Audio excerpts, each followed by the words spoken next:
बिस्मिल्लाहिर्रहमानिर्रहीम।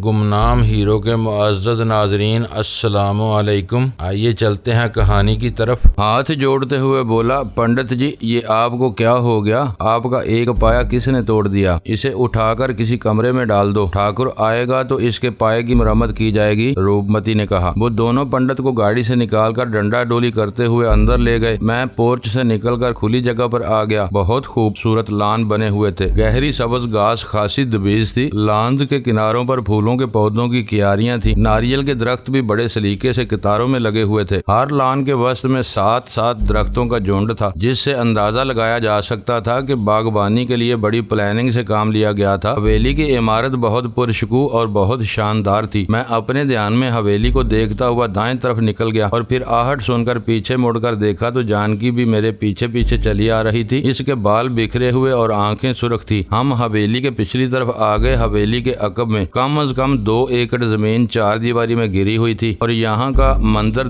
कुछ ज्यादा ही दिलचस्प था। यूं तो चारों तरफ बर्फी की टुकड़ियों जैसी आहनी जाली का जंगला था, मगर आधे हिस्से पर जाली की छत थी जो जमीन से कम अज कम 20 फुट ऊंची थी और इस हिस्से में 20-22 मोर टहल रहे थे। 2-3 मोर तो पर फैलाए अपनी दोनों में मस्त नाच रहे थे। दूसरे हिस्से में 1 दर्जन से ज्यादा हिरन टहल रहे थे। इनमें 3 काले हिरन थे। राजस्थान में मोर और हिरन बड़ी तादाद में पाए जाते हैं और काले हिरन को बहुत कीमती समझा जाता है। हिरनों वाले जंगले में मुर्गियां और मुर्गे भी टहल रहे थे। हम हवेली की लंबी चौड़ी इमारत के पिछली तरफ आ गए। इस तरफ भी एक वसी बरामदा था जिसमें बांस की खिच्चियों की एक मेज और कई कुर्सियां पड़ी हुई थी। बरामदे वाला दरवाजा खुला हुआ था। हम इसी दरवाजे से अंदर आ गए। मुंदरी कालो राम नामी एक मुलाजिम के साथ किचन में मसरूफ हो गई थी। इन दोनों मुलाजमीन को ठाकुर ने हमारे बारे में पहले से इतला दे दी थी। रूपमती हवेली के मरकजी हाल में सोफे पर बैठी हुई थी और कपड़ों वाली पोटली भी इसके करीब ही रखी हुई थी। भोजन तैयार हो रहा है राजकुमारी जी, दूसरे मुलाजिम ने करीब आकर कहा। आप लोग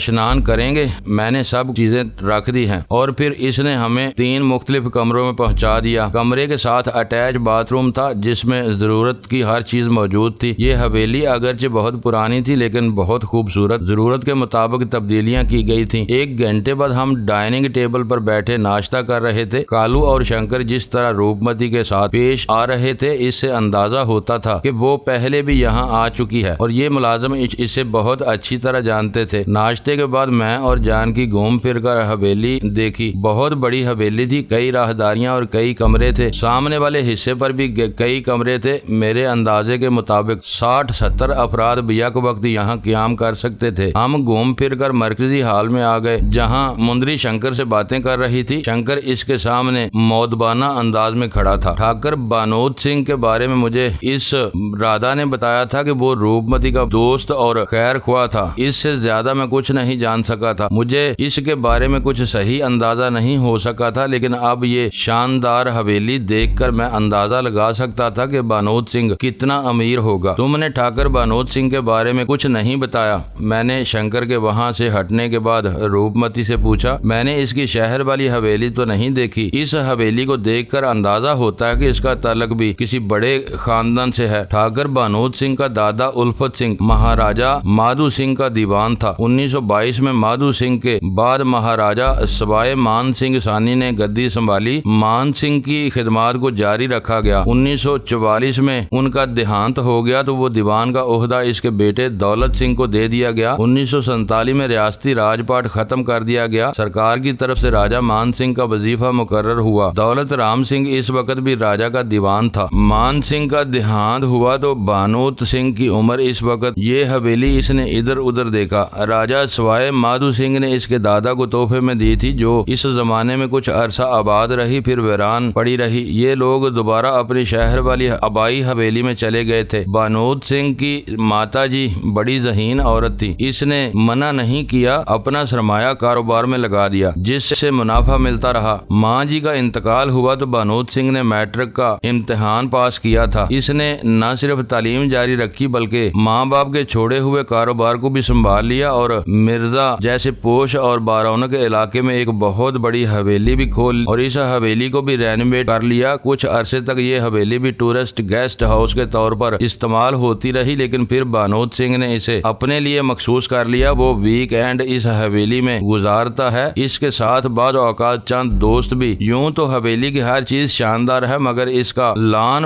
बहुत खूबसूरत है। स्विमिंग पूल, मैंने हैरत का मुजाहरा किया, क्या स्विमिंग पूल किसी तय खाने में है? हम तो इधर से हवेली में घूमते हुए आए हैं, हमें तो कहीं नजर नहीं आया स्विमिंग पूल। स्विमिंग पूल इसी तरफ है, रूपमती ने इसे बताया। मेरा ख्याल है कि तुम लोग इस तरफ नहीं गए, अभी तक नहीं आया। मैंने मौजू बदलते हुए, इसने फोन पर कहा था कि वो खुद भी यहाँ आ जाएगा, हो सकता है किसी और काम से निकल गया हो। रूपमती ने जवाब दिया, आओ मैं तुम्हें स्विमिंग पूल दिखा लाऊं। बाहर आकर बरामदे से दाएं तरफ मुड़ गए और हवेली के पिछली तरफ घूमते ही मैं ठिठक कर रुक गया। किडनी शेप का स्विमिंग पूल था जिसमें भरा हुआ शफाफ पानी चमक रहा था। एक तरफ 10-12 फुट की बुलंदी पर इसके लिए 2 तख्ते लगे हुए थे। पोल के किनारों के साथ साथ नारियल के दरख्त थे और बाकी हिस्से पर दबीज घास के लान थे। लकड़ी के तख्तों की रंग बिरंगी लंबी कुर्सियां किनारों के साथ साथ रखी हुई थी। एक तरफ वॉशरूम्स भी बने हुए थे। स्विमिंग पूल वाकई बहुत शानदार था। हम अभी इस तरफ टहल रहे थे कि बाहर किसी गाड़ी की आवाज सुनाई दी। मैंने मुड़कर इस तरफ देखा, शंकर तकरीबन दौड़ता हुआ गेट की तरफ जा रहा था और फिर इसने जैसे ही गेट खोला, स्याह रंग की एक शानदार कार अंदर दाखिल हुई। मैंने ड्राइविंग सीट पर ठाकर बानोद सिंह को देख लिया था। हम भी पोर्च की तरफ आ गए। इस वक्त 10 बज रहे थे। बानोद सिंह कार से उतरते ही देर से आने पर माजरत करने लगा और फिर हम बातें करते हुए अंदर आ गए। मामला खासा गंभीर हो गया है। रस्मी गुफ्तगू के बाद इसने असल मौजू पर आते हुए कहा, मेरा दोस्त विष्णु एक इंग्लिश इवनिंग का रिपोर्टर है। ये अखबार दोपहर 12 बजे के करीब मार्केट में आ जाता है। विष्णु कत्ल की एक इतला मिलने पर तफसील हासिल करने के लिए पुलिस हेडक्वार्टर गया था। वहाँ रामगढ़ झील वाले मंदिर का पुरोहित हरिराम और 3 और पंडित भी बैठे हुए थे, जिनमें 2 जख्मी थे। वो चंद लम्हों को खामोश हुआ, फिर बात जारी रखते हुए कहने लगा, पंडित हरिराम ने पुलिस को एक बड़ी दिलचस्प कहानी सुनाई थी। इसके कहने के मुताबिक राजकुमारी रूपमती एक मुसलमान मर्द के साथ मंदिर के एक अंदरूनी हिस्से में रंग रलियां मना रही थी। एक पुजारी ने इन्हें देख लिया और हरिराम को इतला कर दी। रंगे हाथों पकड़े जाने पर दोनों गड़बड़ा गए, मगर शर्मिंदा होने की बजाय वो पंडितों पर चढ़ दौड़े और मारपीट शुरू कर दी। राजकुमारी रूपमती के मुसलमान यार ने एक पंडित को टांग पर गोली मार दी और दूसरे ने पंडित की नाक का बांसा तोड़ दिया और इसकी मूंछें उखाड़ने की कोशिश की, जिससे वो मजीद जख्मी हो गया। मजीद बरआं के वो परशुराम की नामी एक पंडित को अगवा करके ले गए। पंडित हरिराम ने धमकी दी है कि अगर 24 घंटों के अंदर अंदर राजकुमारी रूपमती और इसके मुसलमान आशिक को गिरफ्तार करके मगवी पंडित को बाजियाब न किया गया तो शहर के तमाम मंदिरों के पंडित खुद कार्रवाई करेंगे। मेरे दोस्त विष्णु ने पुलिस स्टेशन से निकलते ही एक पब्लिक बूथ से मुझे फोन कर दिया। वो जानता है कि मैं आजकल फिर रूपमती को दलदल से निकालने की कोशिश कर रहा हूँ। ये बात तो मैं नहीं मानता कि तुम दोनों मंदिर में रंग रलियां मना रहे होगे, लेकिन बहरहाल मैं असल बात जानना चाहता हूँ। वो खामोश होकर बारी बारी हमारी तरफ देखने लगा। मैंने भी जान की और रूपमती की तरफ देखा और चंद लम्हों की खामोशी के बाद इसे असल वाकयात से आगाह करने लगा। आखिर में मैं कह रहा था, हमें जिस शख्स की तलाश थी वो तो भाग गया, लेकिन इसका साथी पंडित परशुराम हमारे हाथ आ गया। इसका असल नाम मुरलीधर है। कहाँ है वो? ठाकर ने पूछा। हम इसे अपने साथ ले आए हैं, वो इस हवेली में है, मेरी बजाय रूपमती ने जवाब दिया। ठीक है, देखता हूँ इसे, लेकिन सूरत हाल खासी गंभीर हो गई है, ठाकुर ने कहा। पंडितों और पुजारियों के करतूतों से तो सब ही लोग वाकिफ हैं। वो ये भी जानते हैं कि ये मंदिर अय्याशी के अड्डे बने हुए हैं, लेकिन किसी में भी इनके खिलाफ आवाज उठाने की जुर्रत नहीं। अगर कभी ऐसी कोई बात होती है तो ये पंडित और पुजारी धर्म की आड़ लेकर नए हंगामे शुरू कर देते हैं और जाहिर है कि धर्म के नाम पर कुछ भी किया जा सकता है। ये मामला खासा गंभीर है। पंडित हरिराम अपने आप को बचाने और तुम दोनों को फंसाने की पूरी कोशिश करेगा, लेकिन अगर ये साबित कर दिया जाए कि मंदिर में रंग रलियां तुम लोग नहीं वो मना रहे थे तो बात बन सकती है। हम साबित कर सकते हैं, रूपमती ने कहा। वो कैसे? ठाकर ने सवालिया निगाहों से इसकी तरफ देखा। पंडित परशुराम उर्फ मुरलीधर हमारे कब्जे में है, रूपमती ने कहा। इसके अलावा मैं इन 2 लड़कियों को भी जानती हूँ जो इनके साथ दादे ऐश दे रही थी। इनके साथ कुछ और लड़कियां भी थी। इन्हें अय्याशी के लिए शहर से इस मंदिर में ले जाया गया था। वो बता सकती हैं कि वहाँ क्या हो रहा था, लेकिन वो पंडित हरिराम के खौफ से जुबान नहीं खोलेंगी, ठाकर ने कहा। अगर इन्हें तहफ़्फ़ुज़ की जमानत दे दी जाए तो वो सब कुछ बता सकती हैं, रूपमती ने कहा। कौन है वो? ठाकर ने पूछा। एक का नाम लाजवंती है। इसने MI रोड पर टूरिस्ट होटल में एक कमरा मुस्तकिल तौर पर किराए पर ले रखा है। यही इसका हेडक्वार्टर है। वो बड़े बड़े लोग और गेस्ट हाउसेज में घूमती रहती है और ग्राहकों को इसी होटल में ले जाती है। दूसरी लड़की का नाम रेखा, वो जयपुर क्लब में रकासा है। कल रात वही इनके सामने डांस कर रही थी। लाजवंती इसे अच्छी तरह पहचानती है। दूसरी लड़कियों के बारे में भी इनसे पूछा जा सकता है। कुछ करना पड़ेगा, ठाकर बानोद सिंह ने कहा। ये खबर जब अखबारों में छपेगी तो अच्छा खासा हंगामा उठेगा। पंडित हरिराम अपने आप को बचाने के लिए मजहबी जज्बात भड़काएगा और तुम लोग जानते हो कि इस मौका पर वो लोग आगे आ जाते हैं जिनका धर्म से दूर तक का कोई वास्ता नहीं होता। और इससे पहले कि सूरत हाल संगीन हो जाए हमें कुछ करना होगा। बहरहाल पंडित परशुराम कहाँ है? शंकर ने इसे पीछे किसी कमरे में डाल दिया है, रूपमती ने जवाब दिया। मैं जरा इसे देख लूं फिर बात करते हैं, बानोद सिंह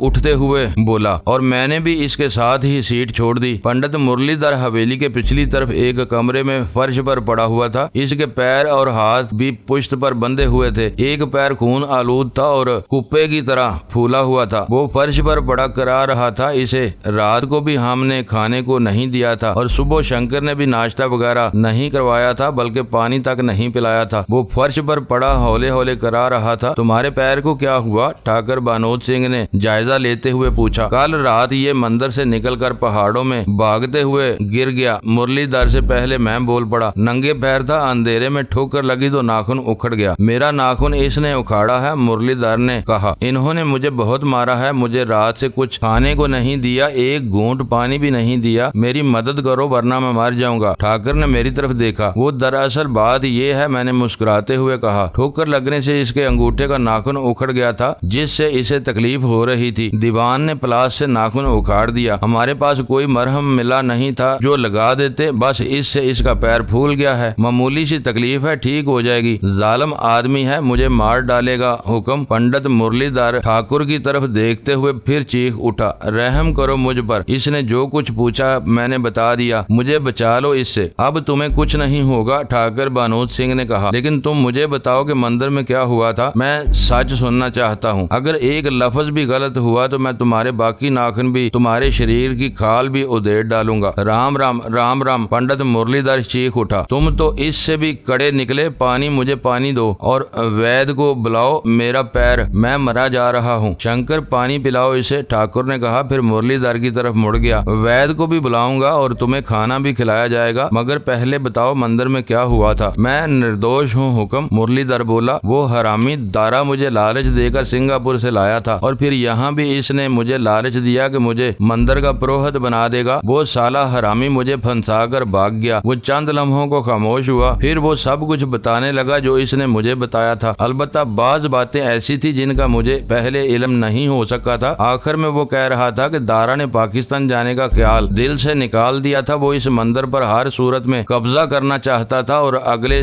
2-4 महीनों में अपने मकसद में कामयाब भी हो जाता। यूं तो हम जानते हैं कि मंदिरों में क्या होता है, पंडितों के कर्मों से भी वाकिफ हैं। तुम ये बात ठीक ठीक बताओ कि रामगढ़ झील वाले मंदिर में शराब और लड़कियां कौन लेकर जाता था? ठाकर ने पूछा। इस दौरान में शंकर पानी ले आया। इसके एक हाथ में गिलास था और दूसरे में जग। इसने दोनों चीजें फर्श पर रख दी और मुरलीधर को सहारा देकर उठा दिया और दूसरे हाथ से जग उठाकर इसके होंठों से लगा दिया। कुछ पानी इसके मुंह में गया, ज्यादा इसकी ठोड़ी और गर्दन को तर करता हुआ सीने पर बहने लगा। शंकर ने ठाकुर के कहने पर इसके पैरों की रस्सी भी खोल दी। वो लड़कियां मैं ले जाता था। और पंडित भोलानाथ, पंडित मुरलीधर ने कहा, बुलायती दारू भी हम दोनों ही लाते थे। चंद रोज पहले पंडित हरिराम किसी धनवान के साथ जयपुर क्लब चला गया था। वो वहाँ थोड़ी देर ही रहा, मगर इसने रेखा को वहाँ रक्स करते हुए देख लिया और इसी की फरमाइश पर कल रात ही रेखा को लेकर आया था। इसने क्लब में एक हफ्ते के प्रोग्राम के मुआवजे के बराबर रकम ली थी। वो ज्यादा भी मांगती तो हरिराम दे देता। वो तो इसका नाच देखना चाहता था। और कल रात जब महफिल में रंग आ रहा था तो ये सूरमा इस नारी को लेकर वहाँ पहुँच गया। क्या तुम ये सब कुछ पुलिस के सामने कह सकते हो? ठाकर ने कहा। वो मुझे मार डालेगा।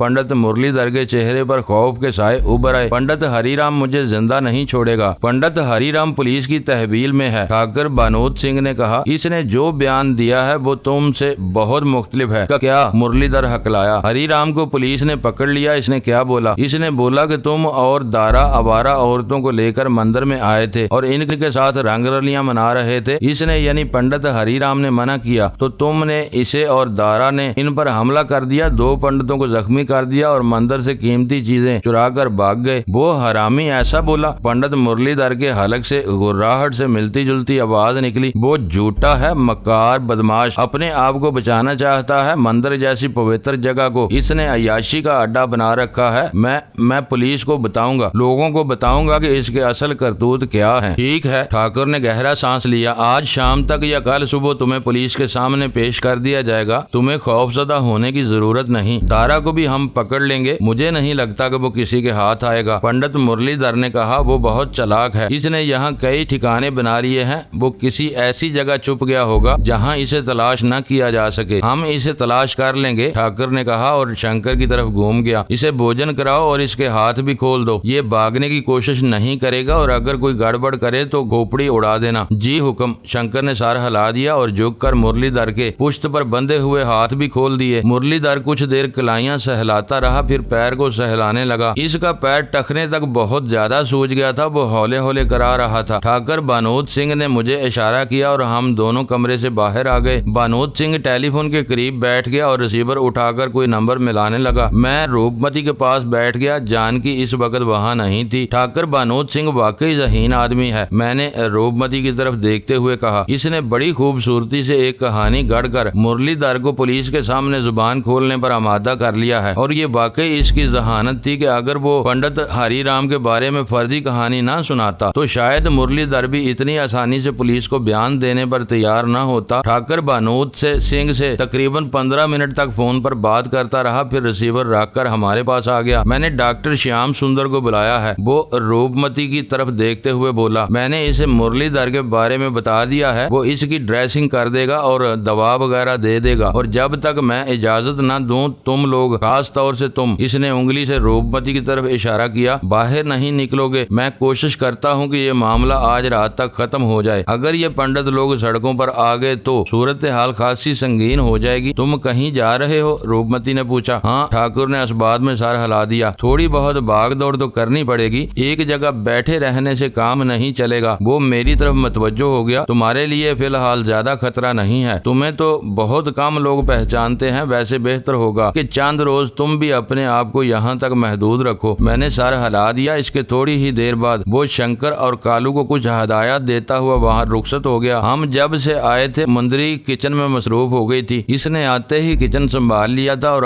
अब वो दोपहर के खाने की तैयारी कर रही थी। कालू राम ने मुरलीधर के लिए नाश्ता बना लिया और वो शंकर के साथ मुरलीधर वाले कमरे में चला गया था। मैं और रूपमती बाहर आ गए। आसमान पर बादल छाए हुए थे। मौसम बड़ा खुशगवार हो गया था। तेज हवा से नारियल के पौधे झुके जा रहे थे। हम लान में घूमते हुए स्विमिंग पूल की तरफ आए तो जानकी को देखकर ठिठक गया। वो पूल में पैर लटकाए बैठी थी। मैं अब तक यही समझता रहा था कि वो किसी कमरे में जाकर सो गई है, लेकिन इसे यहाँ बैठे देखकर चौंके बगैर नहीं रह सका था। तुम अकेली यहाँ बैठी क्या कर रही हो? मैंने इसके करीब पड़ी हुई लकड़ी की एक कुर्सी पर बैठते हुए पूछा। अंदर बैठे बैठे बोर हो रही थी, जानकी ने जवाब दिया। मौसम बड़ा खुशगवार हो रहा है, यहाँ बैठना अच्छा लग रहा है। रूपमती ने भी सैंडल उतार दिया और जानकी के करीब ही पानी में पैर लटकाकर बैठ गई। हम देर तक वहाँ बैठे बातें करते रहे और फिर एक गाड़ी गेट के बाहर आकर रुकी। हम जिस जगह बैठे हुए थे वहाँ से गेट नजर नहीं आ रहा था। गेट खुलने और बंद होने की आवाज सुनाई दी और गाड़ी अंदर आकर पोर्च में रुक गई। इसके तकरीबन 5 मिनट बाद शंकर ने आकर बताया कि डॉक्टर श्याम सुंदर आ गया है। मैं जानकी और रूपमती को वहीं छोड़कर अंदर आ गया। डॉक्टर श्याम सुंदर जवान और खूब रो आदमी था। ग्रे रंग का सफारी सूट इस पर खूब जच रहा था। अगर मैं गलती नहीं कर रहा तो तुम हिम्मत सिंह हो, इसने बड़ी गर्मजोशी से हाथ मिलाते हुए कहा। मैं भी इससे हाथ मिलाते हुए मुस्कुरा दिया। मैं जब से रूपमती के यहाँ आया था बजदान अली से हिम्मत सिंह बन गया था और रूपमती के जानने वाले मुझे इसी नाम से पुकारने लगे थे। डॉक्टर श्याम सुंदर को यकीनन ठाकुर ने मेरे बारे में बताया होगा। हम पंडित मुरलीधर वाले कमरे में आ गए। अब इसके कमरे में एक चारपाई डाल दी गई थी जिस पर बिस्तर भी बिछा हुआ था। मुरलीधर बिस्तर पर नडाल सा पड़ा था। शंकर भी हमारे साथ ही था। इसने जल्दी से डॉक्टर श्याम सुंदर के लिए एक कुर्सी भी लाकर रख दी। डॉक्टर ने मुरलीधर का पैर देखा और शंकर से गर्म पानी लाने को कहा और मुरलीधर का टेम्परेचर देखने लगा। मुरलीधर को 102 से ऊपर बुखार था। शंकर पानी गर्म करके ले आया। मुरलीधर को पैर लटकाकर चारपाई पर बिठा दिया गया। डॉक्टर ने नीचे तसला रखकर खुद मुरलीधर का पैर धोया। इसे काटन से खुश्क करके स्पिरिट से जख्म साफ किया। जख्म पर स्पिरिट लगते ही मुरलीधर दर चीख उठा था। शंकर ने इसे गिरफ्त में ले रखा था। पैर बहुत सूज जाने की वजह से इसके जख्मी अंगूठे की ड्रेसिंग में आधा घंटा लग गया। डॉक्टर ने इसे एक इंजेक्शन भी लगा दिया और एक कैप्सूल और 2 गोलियां भी खिला दी। चंद कैप्सूल और गोलियां एक हथेली में डालकर शंकर के हवाले कर दी और इनके इस्तेमाल के बारे में हदायत देने लगा। मैं डॉक्टर के साथ तकरीबन आधा घंटा हॉल में बैठा रहा। इस दौरान में चाय भी पी गई और बहुत सी बातें भी हुई, लेकिन डॉक्टर ने एक मर्तबा भी दरियाफ्त नहीं किया था कि पंडित मुरलीधर के पैर के अंगूठे का नाखून कैसे उतरा था। और मेरा ख्याल था कि ठाकुर बानोद सिंह ने इसे समझा दिया होगा। डॉक्टर को रुखसत करने के बाद मैं स्विमिंग पूल की तरफ वापस आया तो जानकी और रूपमती इसी तरह पूल में पैर लटकाए बैठी हुई थी। आसमान पर बादल गहरे हो गए थे, हवा में भी तेजी आ गई थी और फिर गन गरज की आवाज के साथ मोटी मोटी बूंदें गिरने पड़ने लगी। मैं अपनी जगह से उठकर बरामदे की तरफ दौड़ा। इमारत की दीवार के साथ मोड़ पर घूमते हुए पीछे मुड़कर देखा। मेरा ख्याल था कि रूपमती और जानकी भी मेरे पीछे ही आ रही होंगी, लेकिन वो दोनों अपनी जगह से 1 इंच भी नहीं हिली थी। इन दोनों के नकरेई कह कहे मेरे कानों में बाजगश्त सी पैदा कर रहे थे। मैं बरामदे में कुर्सी पर बैठ गया और लान की तरफ देखने लगा। आसमान से बरसती हुई मोटी मोटी बूंदों ने अब बाकायदा बारिश की सूरत इख्तियार कर ली थी, जिसमें बतदरीज तेजी आती जा रही थी। मैं कुर्सी पर बैठा फूलों के पौधों और नारियल के दरख्तों को झूलते हुए देखता रहा। 15-20 मिनट बाद बारिश बहुत तेज हो गई। मुझे अचानक ही जानकी और रूपमती का ख्याल आ गया। वो दोनों अभी तक स्विमिंग पूल की तरफ ही थी। वो शायद पूरी तरह आसमान से बरसते पानी से लुत्फ अंदोज होना चाहती थी। 10 मिनट और गुजर गए। बादलों की गान गरज के साथ बारिश में कुछ और तेजी आ गई थी और फिर वो दोनों पूल की तरफ से निकलकर इस तरफ आती हुई दिखाई दी और 2 मिनट बाद ही वो बरामदे में मेरे सामने खड़ी थी। मैं भी अंदर जाने के लिए कुर्सी से उठ चुका था। इन दोनों के लिबास जिस्म से चिपके हुए थे और पानी की धारें बह रही थी। इन्हें देखकर मेरे दिल की धड़कन तेज होने लगी और फिर इसी लम्हे बिजली चमकी और जोरदार कड़ाका हुआ। मैं भी वहशतज़दा सा हो गया और फिर मेरी वहशत इस वक्त और बढ़ गई जब वो दोनों चीखती हुई दौड़कर मुझसे लिपट गई। 3 घंटों की मूसलाधार बारिश ने जल थल एक कर दिया था। दोपहर का खाना खाने के बाद मैं हवेली के पिछले बरामदे में आ गया था। इस तरफ भी जल थल एक हो गया था। मोर और हिरन वगैरह जंगले में शेड्स के नीचे दुबके हुए थे। मैं चंद मिनट वहां खड़ा रहा, फिर सामने वाले बरामदे में आ गया। जानकी और रूपमती वहां बैठी हुई थी। मैं भी एक कुर्सी घसीट कर बैठ गया। शाम हो गई। बारिश बंद हो चुकी थी, लेकिन आसमान पर बादलों की गान गरज अब भी जारी थी। बिजली भी रह रहकर चमक रही थी, जिसका मतलब था कि बारिश होगी और पहले से ज्यादा शिद्दत से होगी। 8 बजे के करीब ठाकुर बानोद सिंह पहुंच गया। इसके साथ एक खूबसूरत लड़की को देखकर मैं चौंके बगैर नहीं रह सका था। ये इन्हीं 2 लड़कियों में से एक थी जिन्होंने मंदिर में रूपमती के कदमों में गिड़गिड़ाकर माफी मांगी थी। बाद में मालूम हुआ कि इसका नाम लाजवंती है। हमारा सामना करते हुए इसके चेहरे पर किसी किस्म की नदामत या शर्मिंदगी के तासरात नहीं थे। नदामत और शर्मो हया का एहसास तो इन लोगों को होता है जिनमें कुछ गैरत हो। इन जैसी लड़कियों में ना तो शर्मो हया होती है और ना गैरत। मुझे प्रणाम करते हुए भी वो बड़ी डटाई से मुस्कुरा रही थी। रात 10 बजे हमने पुलिस हेडक्वार्टर में एक हंगामी प्रेस कॉन्फ्रेंस का एहतमाम किया है, ठाकुर बानोद सिंह कह रहा था। इस वक्त हम दोनों रूपमती वगैरह से जरा दूर बैठे हुए थे। आज दोपहर के अखबारात में पुलिस में दर्ज कराई जाने वाली रिपोर्ट की तफसील और पंडित हरिराम का बयान शाया हुआ है। इस बयान का असर जायल करने के लिए हमारे लिए भी ये कदम उठाना जरूरी हो गया था। इसने पतलून की जेब से तय किया हुआ एक अंग्रेजी अखबार निकालकर मेरी तरफ बढ़ा दिया। मैंने अखबार खोलकर देखा। वो खबर पहले सफे पर हेडलाइन के साथ छपी थी। पंडित हरिराम और इन 2 पंडितों की तस्वीरें भी थीं जो मंदिर में हमारे हाथों पिटे थे। मैं खबर पढ़ने लगा। पंडित हरिराम ने हम पर और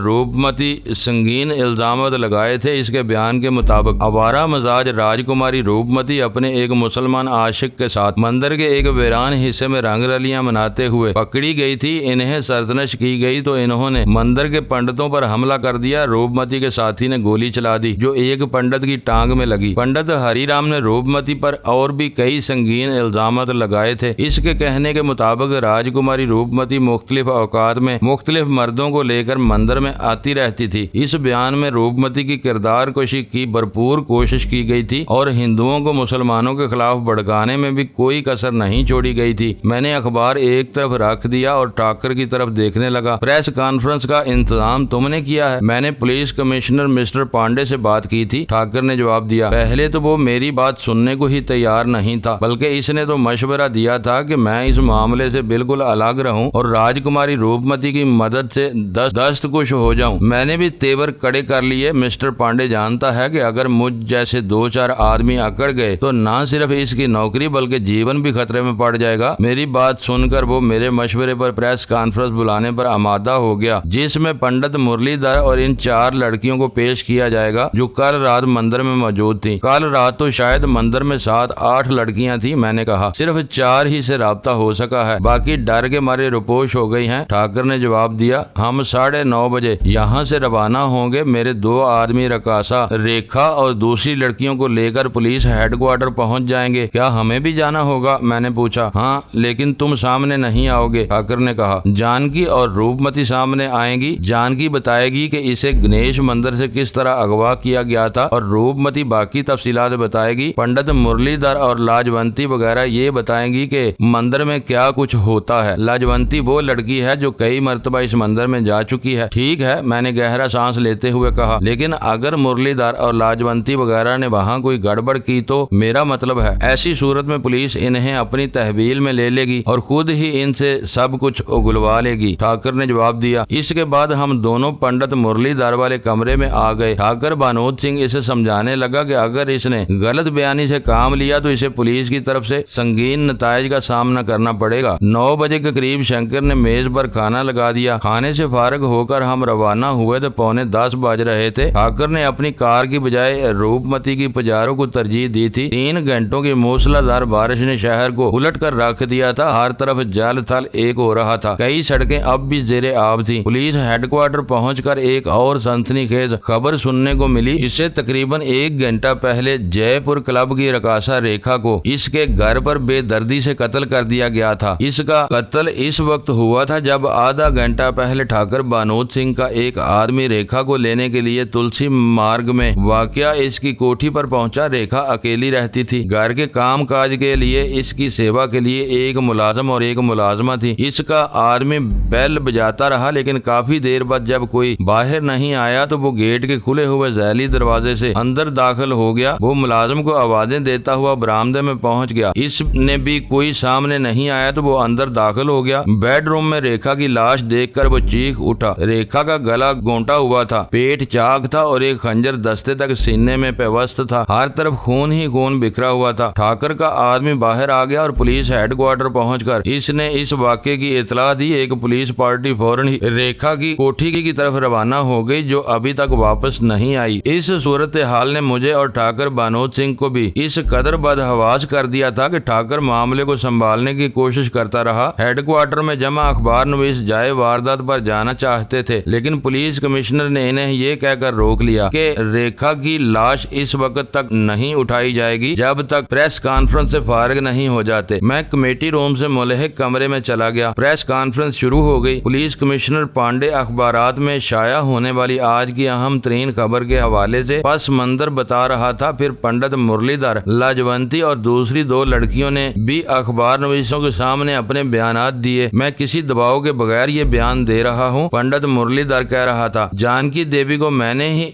दारा के कहने पर मंदिर से अगवा किया था। वो जानकी के अगवा का मकसद इसके पस मंदिर में बताने लगा। आखिर में वो कह रहा था कि हरिराम बदमाश आदमी है, इसने मंदिर को अय्याशी का अड्डा बना रखा है। वहाँ हर रात आवारा औरतों को लाया जाता है और रात भर रंग रलियां मनाई जाती हैं। कल रात एक लम्हे को वो खामोश हुआ, फिर बात जारी रखते हुए कहने लगा, ये झूठ है हरिराम और दोनों पंडितों ने राजकुमारी रूपमती और इसके मुसलमान दोस्त को मंदिर में रंग रलियां मनाते हुए पकड़ा था। बल्कि हकीकत ये है कि वो दोनों अपने साथी जानकी देवी की तलाश में वहाँ आए थे। इस वक्त पंडित हरिराम और हम लोग रंग रलियों में मसरूफ थे। रकासा रेखा पंडित हरिराम की फरमाइश पर बरहना होकर डांस कर रही थी। इसे हरिराम की ख्वाहिश पर ही भारी मुआवजा देकर वहाँ लाया गया था। रेखा के नाम पर सब ही अखबार नवीस चौंक गए थे। पंडित मुरलीधर ने अपना बयान जारी रखा। वो पंडित हरिराम और मंदिर के दूसरे पुजारियों के सियाह करतूत खुलकर बयान करता रहा। इसका ये इंकशाफ तो बहुत ही सनसनीखेज था कि 2 हफ्ते पहले इसी मंदिर से पुरअसरार तौर पर लापता होने वाली पूनम नामी एक खूबसूरत औरत को भी इन्हीं पंडितों ने गायब किया था। वो 3 दिन तक इसे अपनी हवस का निशाना बनाते रहे। इसने एक मर्तबा मौका पाकर भागने की कोशिश की तो इसे गला घोंट कर हलाक कर दिया गया और इसकी लाश लाश मंदिर के पीछे पहाड़ियों में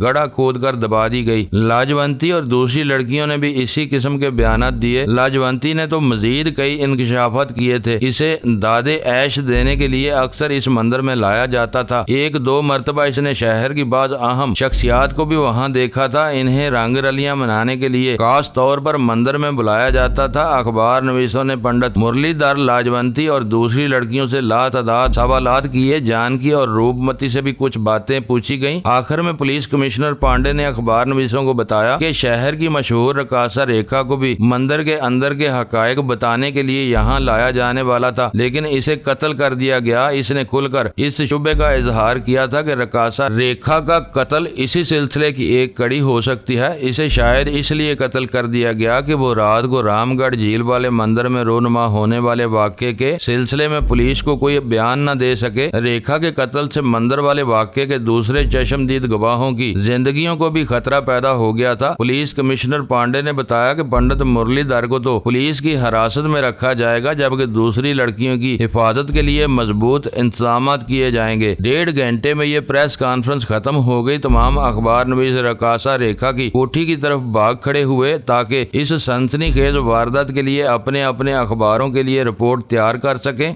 मुअज़्ज़ज़ नाज़रीन, लाइक करें, शेयर करें और कमेंट्स बॉक्स में पाक आर्मी जिंदाबाद, पाकिस्तान पाइंदाबाद का नारा ज़रूर दर्ज करके अपने मुल्क पर फ़ख्र करें और पाकिस्तान की बुनियादें मजबूत करने में अपना किरदार अदा करें। वीडियो देखने का शुक्रिया। मुअज़्ज़ज़ नाज़रीन, अपना ख्याल रखिएगा और हमारे चैनल का भी। ISI पाक आर्मी जिंदाबाद, पाकिस्तान पाइंदाबाद।